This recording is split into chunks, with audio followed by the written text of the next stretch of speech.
교우 여러분 밤새 안녕하셨지요? 오늘 아침 함께 볼 말씀은 요한계시록 22장 12절에서 16절입니다. 보아라, 내가 곧 가겠다. 나는 각 사람에게 그 행위대로 갚아주려고 상을 가지고 간다.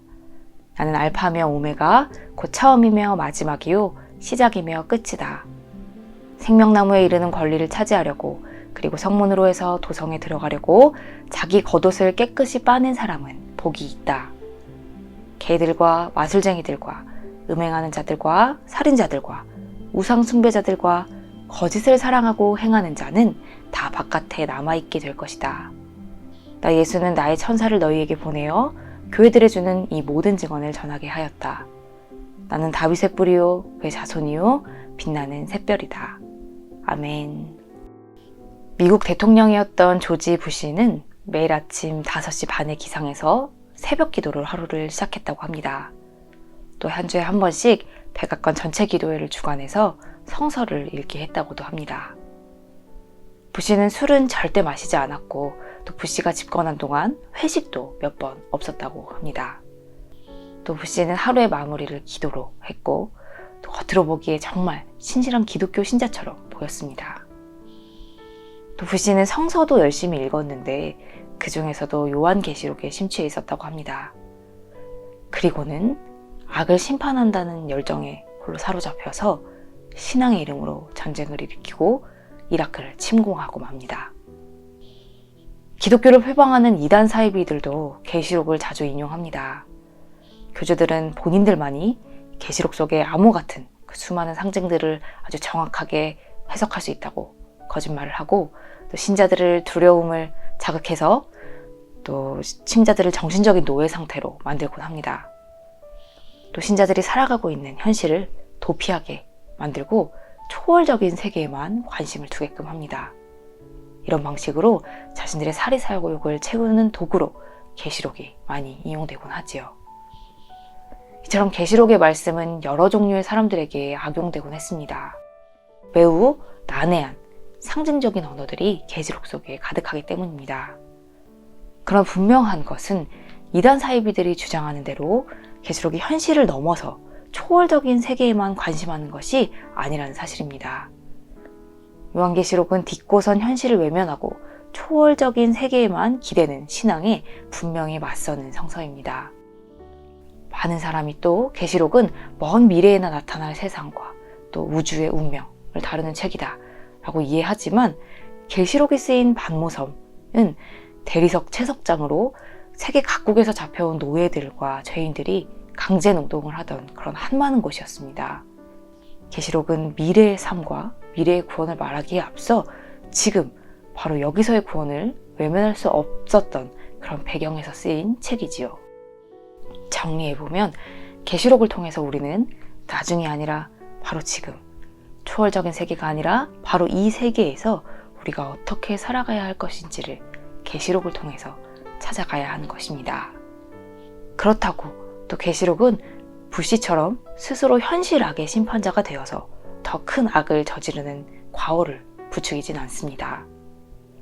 만약 예수님이 부시의 방식대로 악을 심판하러 오셨다면 십자가에서 돌아가지 않으셨겠지요. 그리스도의 방식으로 세상을 이겨나가는 것과 세상의 방식으로 세상의 꼭대기 위에 올라서려고 하는 것은 분명히 다르다는 것을 우리는 부시를 보면서 분별할 수 있어야 합니다. 신의 이름을 앞세운 전쟁과 심판은 바로 이 점을 망각해서 비롯된 것이지요. 요한계시록은 신앙인을 협박하고 위세를 떨치던 그 로마의 땅 한가운데에서 비록 막강한 힘을 가진 로마와 그 힘을 견줄 수는 없었지만, 그래도 그리스도가 가르쳐준 삶의 방식과 그 가치들이 궁극에는 승리할 것이라는 그 확신을 가진 신앙인들의 선언이었습니다. 이런 계시록이 심판에 대해서 이야기를 하는 것은 고난받는 이들에 대해서 희망과 격려를 주기 위해서이지 두려움과 공포를 심어주기 위한 것이 아니라는 사실을 우리는 계시록을 읽으면서 기억할 수 있어야 합니다. 그러나 신천지를 비롯한 이단 사이비들은 이 계시록을 이용해서 신자들에게 두려움을 심습니다. 자신이 14만 4천 명 안에 들어가지 못하면 어떻게 하나 계속 두려움을 조장해서 비이성적인 방법까지 동원해 포교 활동에 매진하게 하는 신천지처럼 말입니다. 그렇다면 우리는 계시록을 어떻게 읽어야 할까요? 계시록이 쓰였던 당시의 사람들, 그 당시의 사람들은 자신의 시대에 일어난 일들을 어려운 상징을 통해서 이야기했고, 또 자기 시대의 사람들이 가져야 할 희망에 대해서 권력자들이 알아듣지 못하는 상징의 말들로 말했습니다. 우리는 이 계시록에 비춰서 그 시대에 일어난 일들과 또 우리 시대에 일어난 일들을 비교해서 보고, 또 그 사람들이 가졌던 희망을 통해서 우리가 품어야 할 희망이 무엇인지를 찾을 수 있어야 할 것입니다. 오늘 함께 읽은 계시록의 말씀은 생명나무에 이르는 권리를 차지하려고, 그리고 성문으로 해서 도성에 들어가려고 자기의 겉옷을 깨끗이 빠는 사람은 복이 있다라고 전합니다. 이 겉옷을 깨끗이 빠는 사람은 복이 있다라는 구절을 잘 이해하기 위해서는 계시록 7장 14절을 알아야 합니다. 7장 14절은 환난을 피하면서도 어린 양이 흘리신 피에 자기들의 겉옷, 자기들의 두루마기를 빨아서 희게 한 사람들을 소개합니다. 어린 양의 피에 자기 겉옷을 빨았다라는 이 말은 그리스도께서 피 흘려 죽으신 그 사건을 곧 자기의 일로 삼았다는 말로 이해할 수 있습니다. 그리스도께서 피 흘리심을 통해서 우리가 누리게 된 그 은총을 가만히 앉아서 누릴 수 있는 것이 아니라 그 사건을 자기의 일로 삼은 이들이 바로 복이 있는 사람들이고, 또 그 은총을 누릴 만한 사람들이라고 오늘 말씀은 우리에게 전하고 있는 것이지요. 지난주에 우리는 교인들의 대표인 장로를 세워서 조직교회가 되고 또 담임 목사님을 청빙했습니다. 우리 교우들은 취임식에서 함께 일어나서 서로 협력하여 주님 앞에서 부끄럽지 않은 교회를 만들겠노라고 함께 다짐했습니다.